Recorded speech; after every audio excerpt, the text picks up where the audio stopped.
গাছ পড়ে কিন্তু রাস্তা বন্ধ হয়ে গেছে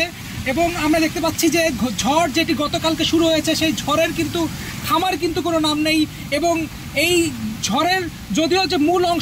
অংশটি ইতিমধ্যে উপকূলীয় অঞ্চলগুলো পার হয়ে গেছে, তবে আমরা দেখতে পাচ্ছি যে এই ঝড়ের কারণে যে গাছগুলো গতকালকে কিছু গাছ পড়েছে এবং আজ সারাদিন ধরে কিন্তু আমরা দেখতে পাচ্ছি যে এরকম গাছগুলো রাস্তাঘাটে পড়েছে এবং এটি কিন্তু একটি মহাসড়ক এবং মহাসড়ক বলতে এখান থেকে এটি কিন্তু একটি মেইন সড়ক, অর্থাৎ এখান থেকে কিন্তু অন্য একটি উপজেলায় কিন্তু যাওয়া যায়। তবে এরকম একটি স্থানে কিন্তু আমরা দেখতে পাচ্ছি যে গাছ পড়ে মোটামুটি রাস্তা কিন্তু বন্ধ হয়ে গেছে এবং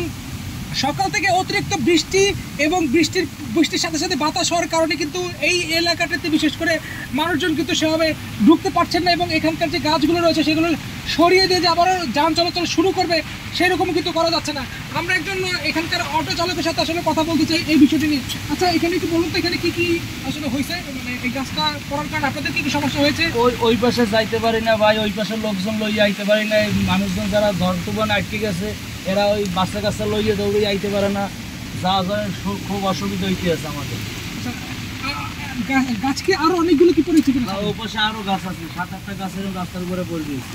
আচ্ছা, ঠিক যেমনটা আসলে শুনছিলেন যে এখানকার যে গাছগুলো রয়েছে সেগুলো প্রায় আরো প্রায় 8-10টি গাছ এখান থেকে পড়ে গেছে এবং